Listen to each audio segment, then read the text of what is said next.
नमस्कार, Uday classes A to Z solution में आप सभी साथियों का हार्दिक स्वागत है। आज के वीडियो में हम लोग जानेंगे कि सक्षमता 1 और सक्षमता 2 विशिष्ट शिक्षकों के मूल वेतन का तुलनात्मक अध्ययन। विभिन्न जिलों से जो पत्र जारी हुआ है, उसके आधार पर हम इसका अध्ययन करेंगे कि क्या सक्षमता 1 और सक्षमता 2 उत्तीर्ण शिक्षकों के मूल वेतन में कोई अंतर होगा और विभिन्न जिलों से जो पत्र जो निकला हुआ है उसका हम लोग तुलनात्मक अध्ययन करेंगे कि कितना का अंतर होगा, कैसे होगा, आखिर इस अंतर का कारण क्यों है। तो सक्षमता 1 और सक्षमता 2 विशेष शिक्षकों के मूल वेतन का तुलनात्मक अध्ययन इस वीडियो में हम लोग करेंगे। तो आप सभी साथियों से निवेदन है कि इस वीडियो में अंत तक बने रहेंगे और ज्यादा से ज्यादा इस वीडियो को शेयर करेंगे ताकि सभी साथियों तक इसकी जानकारी पहुंच सके और सभी लोग इससे लाभान्वित हो सके।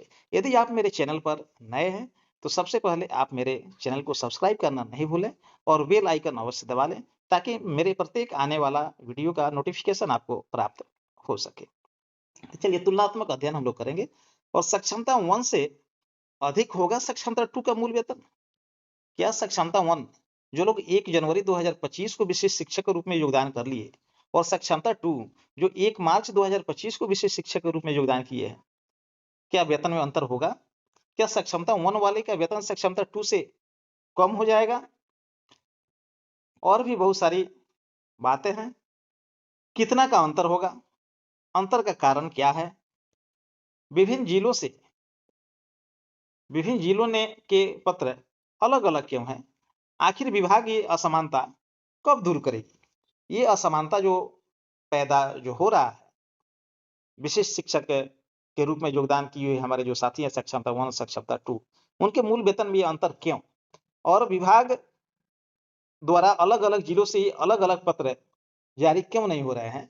निदेशालय स्तर से ही एक स्पष्ट पत्र जारी क्यों नहीं हो रहा है? इन सारी बातों का जिक्र हम लोग इस वीडियो में करेंगे, उस पर चर्चा करेंगे और देखेंगे कि कौन फायदे में है, कौन घाटे में है, किसको कितना लाभ प्राप्त हो रहा है। तो आप सभी साथी से निवेदन है कि आप इस वीडियो में बने रहें और आइए हम लोग देखते हैं कि कितना वेतन निर्धारित होने वाला है। चलिए तो इस क्रम में हम सबसे पहले कार्यालय जिला शिक्षा पदाधिकारी दरभंगा से एक पत्र जारी हुआ है। इस पत्र का हम अवलोकन करते हैं कि इस पत्र में क्या कुछ कहा गया है। पत्रांक 2207 यानी 2207 और 9/4/2025। प्रेषक जिला कार्यक्रम पदाधिकारी स्थापना दरभंगा जिले के सभी प्रखंड शिक्षा पदाधिकारी। आइए देखिए इस पत्र में क्या कुछ कहा गया है कि विशिष्ट शिक्षकों के वेतनादि भुगतान हेतु अग्रतर कार्रवाई के संबंध में निदेशक प्राथमिक शिक्षा शिक्षा विभाग बिहार सरकार का पत्रांक 2460 दिनांक 26/12/2023 और पत्रांक 281 दिनांक 23/1/2025। उपर्युक्त विषय प्रासंगिक पत्र के अनुपालन में शैक्षणिक कार्यालय पत्रांक 578 दिनांक 10/2/2025 के द्वारा स्थानीय निकाय शिक्षक को बिहार विद्यालय विशिष्ट शिक्षक नियमावली 2023 यथा संशोधित के प्रावधान के अंतर्गत विशिष्ट शिक्षक के पद पर योगदान दिए हैं कि वेतन संरक्षण हेतु वेतन निर्धारण कार्रवाई करने का निर्देश दिए जा चुका है जो अद्यतन लंबित है। अतएव पुनः संशोधित वेतन पत्रक वेतन निर्धारण प्रपत्र इस पत्र के साथ संलग्न करते हुए, यानी पहले भी इस कार्यालय के द्वारा पत्र जारी हुआ था जिसे संशोधित करके एक नया पत्र जारी किया गया है, नया प्रपत्र जारी किया गया है वेतन निर्धारण हेतु। अब आप सभी साथी यहाँ देख सकते हैं ये सब तो पहले जैसा ही है कि शिक्षक का नाम, वर्ग, विषय, मूल कोटि, विद्यालय का नाम, यू डैश, प्रखंड, विशिष्ट शिक्षक का आईडी, इन सारी चीजों से आप लोग पहले से ही अवगत है। जो मूल बिंदु है हम वहां पहुंचते हैं और उस पर हम लोग एक नजर हम लोग डाल रहे हैं। चलिए अब आप यहाँ देखिए कि 17 नंबर आप देखिए इसमें कि स्थानीय निकाय शिक्षक रूप में प्रथम योगदान की तिथि। तो जो लोग 2003 और 2005 के बैच है तो सबका एक साथ 6 हो गया था, तो एक साथ 6 आप वहां पर भरेंगे। यहाँ सेवा में टूट है कि नहीं उसके बारे में। अब यहाँ देखिए आपको 20 जो सबसे महत्वपूर्ण है, ये 20 नंबर कंडिका 20 है इस प्रपत्र का, यही सबसे महत्वपूर्ण है। देखिए स्थानीय निकाय शिक्षक के रूप में सक्षमता 1 उत्तीर्ण विशिष्ट शिक्षक दिनांक 31/12/2024 और सक्षमता 2 उत्तीर्ण विशिष्ट शिक्षक दिनांक 28/2/2025 को प्राप्त मूल वेतन का लेवल, इंडेक्स और प्राप्त मूल वेतन, यहीं पर ये अंतर पैदा हो रहा है। कैसे अंतर पैदा हो रहा है आइए मैं आप सबको समझाता हूं। कि सक्षमता 1 उत्तीर्ण विशिष्ट शिक्षक 31/12/2024 को प्राप्त मूल वेतन। तो 31/12/2024 को सक्षमता उत्तीर्ण शिक्षक का उनका जो प्राप्त जो मूल वेतन था वो था आपको 30,420 रुपये और सक्षमता 2 उत्तीर्ण का वेतन 28/2/2025 को, चूंकि ये लोग एक इंक्रीमेंट ले लिए थे तो इनका वेतन हो गया था 31,340 रुपये। यानी सक्षमता 1 का जब वेतन निर्धारण जब होगा विशिष्ट शिक्षक के फिटमेंट मैट्रिक्स पर, तो ये 30,420 का अगला जो फिटमेंट मैट्रिक्स में जो होगा वो होगा आपका 30,000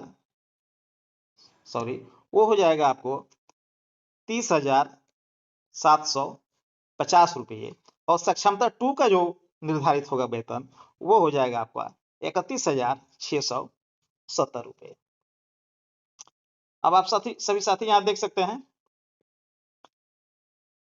कि 31/12 को सक्षमता 1 वाला का मांग रहा है और 28/2/2025 को सक्षमता 2 को मूल प्राप्त वेतन। तो यहीं पर यह अंतर हो जा रहा है कि 31/12 को सक्षमता 1 को मूल वेतन जो प्राप्त था वो था आपका 30,420 रुपये, मैं पुनः बता दे रहा हूं, और जो सक्षमता 2 वाले जो थे उनका था 31,340 रुपये।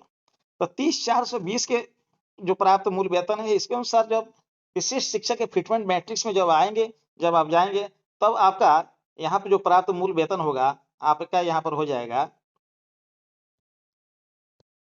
यहाँ होगा आपका मूल वेतन 30,750 रुपये।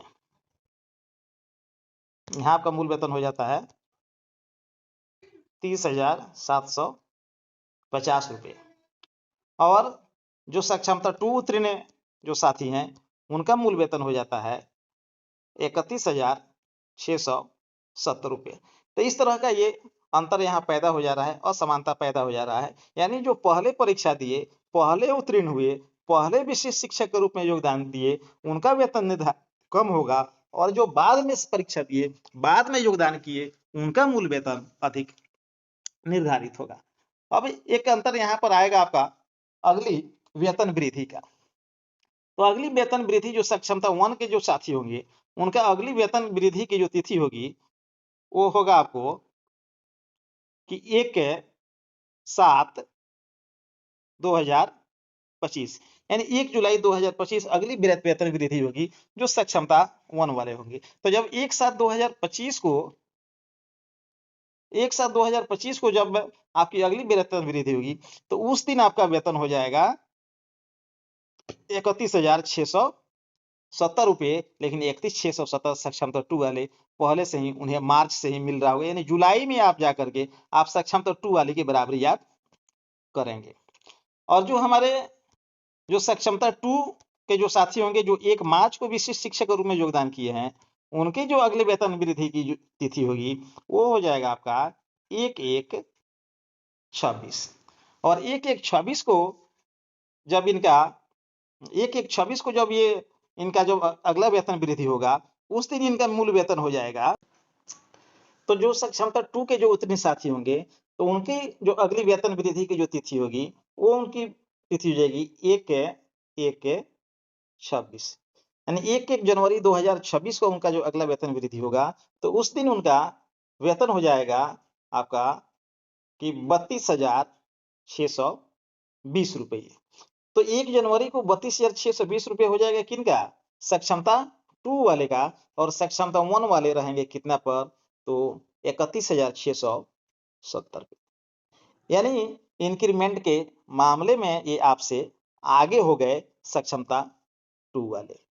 फिर आप ये 32,620 से आप पहुंचेंगे कहाँ, 32,620 से जो सक्षमता 1 वाले जो साथी हैं इनका होगा 1/7/26 को, 1 जुलाई 26 को आपका इतना होगा और उनका हो जा रहा है जुलाई में ही उनका इतना, उनका जनवरी में ही इनका इतना हो जा रहा है। इस तरह से मेरे समझ से वो आगे हो जा रहे हैं।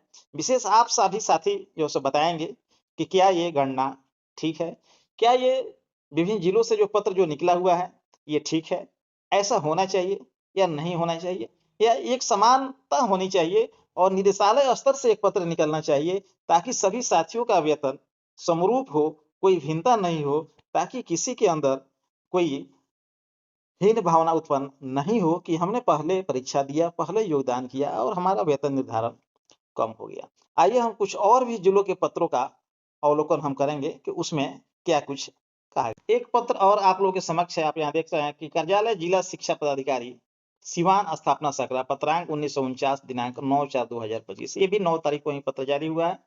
विशिष्ट शिक्षकों का चरणबद्ध तरीके से वेतन संरक्षण और वेतन निर्धारण करने के संबंध में जिला कार्यक्रम पदाधिकारी का ये जो पत्र है, और इस पत्र में भी अब क्या कुछ कहा गया है, आइए इस पर हम लोग एक नज़र हम लोग डालते हैं। सीधे हम चलते हैं वेतन निर्धारण के जो पत्र जो निर्गत हुआ है उस पर हम लोग एक नज़र हम डाल रहे हैं। यहाँ आप देखिए, अब यहाँ भी हम लोग देखें इसे सीरियल नंबर 20 पर जो दिया हुआ है कि विभागीय पत्रांक 1816 दिनांक 12/11/2021 के अनुसार स्थानीय निकाय शिक्षक के रूप में विशिष्ट शिक्षक के योगदान तिथि को प्राप्त लेवल इंडेक्स में प्राप्त मूल वेतन। अब यहाँ कह रहा है कि विशिष्ट शिक्षक के योगदान तिथि को, तो विशिष्ट शिक्षक के योगदान तिथि यानी जब आप 1 मार्च को जब आप योगदान 1 जनवरी को जब आप योगदान किए, यानी कि 1/25 को योगदान किए, तो उस दिन आपका मूल वेतन, तो उस दिन आपका मूल वेतन कितना हो जाता? तब तो उस दिन आपका मूल वेतन आपका भी 31,340 रुपया हो जाता है और साक्षात्कार द्वितीय वाला का भी 31,340 रुपया हो जाता है। तो इस पत्र के अनुसार कोई असमानता पैदा नहीं हो रही है। इसके अनुसार जितना सक्षमता 2 का होगा उतना ही सक्षमता 1 का होगा, और सक्षमता 1 वाले को इनका जो सक्षमता 1 वाले का जो इंक्रीमेंट का जो डेट हो जाएगा, अगली वेतन वृद्धि की जो तिथि हो जाएगी, तो इनकी अगली वेतन वृद्धि की तिथि हो जाएगी 1/7/25 यानी 1 जुलाई 2025 को, और सक्षमता 2 वाले की वेतन वृद्धि की जो तिथि होगी वो 1 जनवरी हो जाएगा, यानी कि 1/1/26 हो जाएगा। तो यहाँ असमानता पैदा नहीं हो रही है कि जिसने बाद में योगदान किया तो उनका इंक्रीमेंट बाद में और वेतन समान निर्धारित होगा। तो यदि इस तरह से हो तो असमानता पैदा नहीं होगी। अब चलिए, अब हम लोग एक और पत्र का अध्ययन हम लोग करेंगे कि एक और जिले का पत्र का अध्ययन हम लोग करेंगे। अब देखते हैं कि उस पत्र में क्या कुछ कहा गया है। अब देखिए, अब ये जो पत्र जो जारी हुआ है, ये कार्यालय जिला शिक्षा पदाधिकारी गोपालगंज पत्रांक 1437, और ये 4/4/2025 को 4 अप्रैल को ही पत्र जारी हुआ। सबसे पहले पत्र जारी करने वाला यदि कोई जिला है विशेष शिक्षकों के वेतन निर्धारण संबंधी, तो वो गोपालगंज जिला है। सबसे पहले जारी किया है पत्र और एकदम स्पष्ट तरीके से जारी किया गया। और इसमें क्या कुछ कहा गया है, आइए हम लोग इसमें एक नजर हम डालते हैं। तो सबसे पहले जो महत्वपूर्ण बिंदु है इस पत्र का, हम सीधे आपको वहीं पर ले चलते हैं। अब आप यहाँ देखें कि इस पत्र के कंडिका 5 में देखिए कि एक ही वर्ष में किसी भी शिक्षक को नियोजित या विशिष्ट शिक्षक के रूप में एक से अधिक वेतन वृद्धि का लाभ नहीं मिले, अन्यथा इसे घोर अनियमितता मानते हुए संबंधित शिक्षक, प्रधानाध्यापक, प्रखंड शिक्षा पदाधिकारी पर कार्रवाई की बाध्यता होगी। अब इसमें कहा गया कि एक ही वर्ष में, चाहे वो नियोजित के रूप में हो या विशिष्ट शिक्षक के रूप में हो, एक से अधिक वेतन वृद्धि का लाभ आपको नहीं मिलेगा। तो यदि इस दृष्टिकोण से भी यदि देखा जाए, इस पत्र के अनुसार भी देखा जाए, तो जो सक्षमता 1 के जो साथी हैं उनका जो वेतन निर्धारण होगा वो हमारा 30,420 पर ही होगा। तो इनका जो वेतन जो निर्धारित होगा वो 30,750 रुपये होगा। और जो सक्षमता 2 के जो साथी हैं उनका जो वेतन निर्धारित होगा, तो उनका वेतन निर्धारित हो जाएगा आपका 31,340 रुपये के आधार पर, और फिटमेंट मैट्रिक्स में विशेष शिक्षक के फिटमेंट मैट्रिक्स के अनुसार इनका हो जाएगा 31,670 रुपया। तो यहाँ भी आप देख रहे हैं कि ये अंतर हो गया, सक्षमता 2 वाले का अधिक हो गया और सक्षमता 1 वाले का कम हो गया।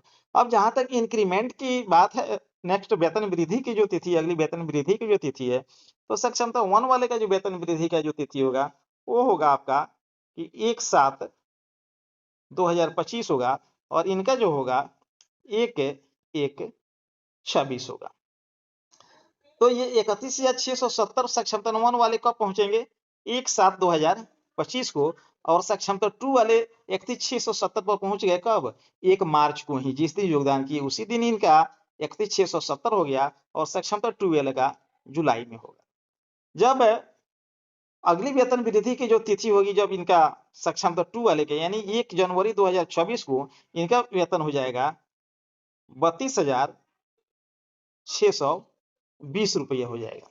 और 32,620 पहुंचने में फिर आपको एक साथ 26 को आप जाएंगे सक्षमता 2 वाले, तब आपका इतना मूल वेतन हुआ। तो इस तरह से ये असमानता पैदा हो जा रहा है, जिसमें कि समानता होनी चाहिए। मेरे विचार से आप सभी साथियों का क्या विचार है और क्या किस तरह से होना चाहिए, आप सभी कमेंट में आप हमें बता सकते हैं कि किस तरह से होना चाहिए। इसका जो प्रपत्र जो जारी हुआ है, अब आप यहाँ प्रपत्र पर यदि हम एक ध्यान देते हैं कि यहाँ भी जो क्रमांक जो 20 है उसके अनुसार देखिए कि विभागीय पत्रांक 18-16 ये सभी पत्रों में समान है कि 12/11/2021 के अनुसार स्थानीय निकाय शिक्षक के रूप में विशिष्ट शिक्षक की योगदान तिथि, तो योगदान तिथि यानी 1/1/25, तो 1/1/25 के अनुसार तो वेतन आपका हो जाएगा 30,420 और उसके अनुसार आपका वेतन निर्धारित होना चाहिए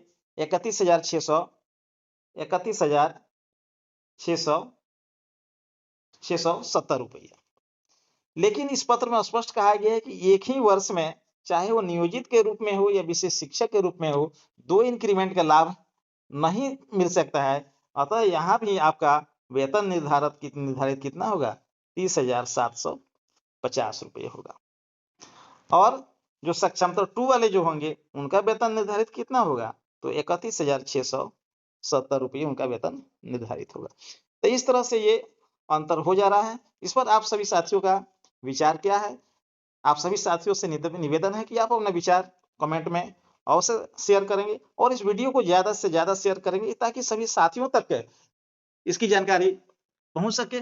और विभाग से हम ये आग्रह करना चाहेंगे, निवेदन करना चाहेंगे इस वीडियो के माध्यम से और आप सभी शिक्षक साथियों से भी कि आप सभी लोग एक मांग कीजिए कि निदेशालय स्तर से एक स्पष्ट पत्र जारी हो कि जो सक्षमता 1 उत्तीर्ण जो शिक्षक हैं जो 1 जनवरी को विशिष्ट शिक्षक के रूप में योगदान किए और सक्षमता 2 उत्तीर्ण जो शिक्षक हैं जो 1 मार्च को योगदान किए, उनका फिटमेंट मैट्रिक्स में उनका एंट्री लेवल क्या होगा, निदेशालय स्तर से स्पष्ट किया जाए।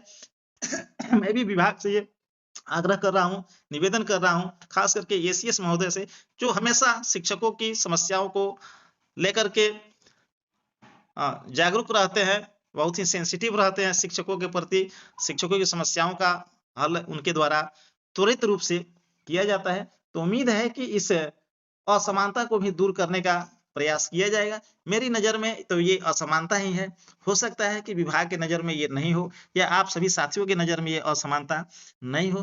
पुनः मैं आप सभी साथियों से आग्रह करूंगा कि आप अपने विचार अवश्य साझा करें। फिर मिलेंगे हम लोग अगले वीडियो में, तब तक के लिए धन्यवाद, नमस्कार।